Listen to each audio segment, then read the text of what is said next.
निरंतर अपने धर्म के अनुसार कर्म करते जाओ और मन में यह पक्का विश्वास रखो कि जिस नियत के साथ तुम कर्म करोगे उसी नियत के अनुसार तुम्हें फल अवश्य मिलेगा। कर्म का यह अटल विधान है, इसमें कभी किसी के साथ अन्याय नहीं हो सकता।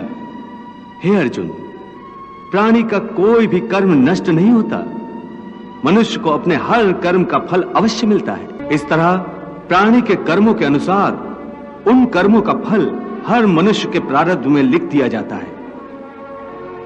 इसी कारण हर जन्म में मनुष्य अपने ही कर्मों के बंधनों में बंध जाता है। इसी कर्म के बंधन में बंध जाने के कारण मनुष्य आवागमन अर्थात जन्म जन्मांतर के चक्रव्यूह में फंसा रहता है और उसे मोक्ष प्राप्त नहीं हो पाता। मनुष्य अपने एक जन्म में जो कर्म करता है उन कर्मों के फल के रूप में पाप और पुण्य दोनों ही होते हैं। कभी पाप अधिक होते हैं तो कभी पुण्य।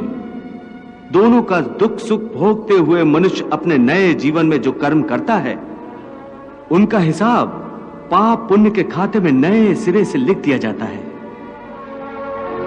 इस तरह इन नए कर्मों को भोगने के लिए एक और नया जन्म लेता है और जन्म जन्मांतर का यह सिलसिला लगातार चलता रहता है और मनुष्य की आत्मा का अपने परमात्मा से मिलन नहीं होता, जिसे मोक्ष कहते हैं। कोई भी मनुष्य अकर्मण्य नहीं हो सकता, कर्म तो उसे हर स्थिति में करना पड़ता है।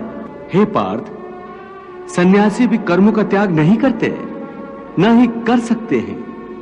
मैंने पहले ही कहा था कि सन्यासी भी कर्म करते हैं। खाना पीना, उठना बैठना, तपस्या करना, साधना करना, ये सब भी तो कर्म ही है। कर्म से कोई कैसे मुक्त हो सकता है? हे पार्थ, इसका तरीका यह है कि मनुष्य फल की इच्छा त्याग कर कर्म को अपना धर्म समझकर करे। फल उसे अवश्य मिलेगा, परंतु इस फल का वो विधान की इच्छा समझकर स्वीकार करे। ज्ञानी पुरुष इसी योग को अपनाकर कर्म योगी बन जाते हैं। उर्वशी के कारण तुम विचलित नहीं हुए थे, परंतु आज कैसे विचलित हो गए हो? उस समय तुम अपना धर्म नहीं भूले थे, परंतु इस समय तुम अपना धर्म भूल रहे हो। इसका कारण जानना चाहोगे? तुम्हारा मन तुम्हारे काबू में नहीं है, क्योंकि तुमने कर्म योग नहीं अपनाया। हां अर्जुन, कर्म योग के कारण कर्मयोगी का मन इधर उधर भटकता नहीं है।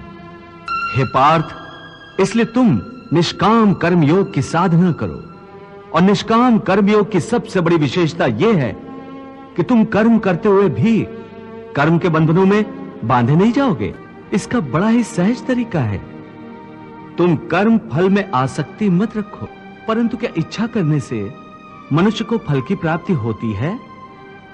नहीं अर्जुन, क्योंकि फल तो प्रारब्ध के हाथ में है और जो भी मनुष्य फल प्राप्ति की इच्छा करता है उसका मन फल के बारे में सोचकर अपने कर्म और कर्तव्य से विचलित हो जाता है और उसे वो फल प्राप्त नहीं होता जिसकी उसने इच्छा की थी। पार्थ, मनुष्य केवल कर्म कर सकता है, फल कदापि मनुष्य के अधीन नहीं है, क्योंकि मनुष्य का धर्म है अपने कर्तव्य का पालन करना। इस कर्तव्य पालन के लिए आवश्यक कर्म करना। हे अर्जुन, जो साधारण मनुष्य फल की इच्छा से ही कर्म में प्रवृत्त होते हैं वो सुख दुख आदि के चक्र में फंस जाते हैं। उनकी मन शांति नष्ट हो जाती है। हर पल हर समय फल प्राप्ति के विचार से उनकी निद्रा उड़ जाती है।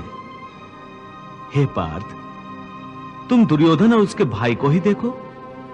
बचपन से ही दुर्योधन, शकुनी और दुशासन आदि ने हस्तिनापुर के सिंहासन को प्राप्त करने के लिए कितने अधर्म किए, याद है ना तुम्हें?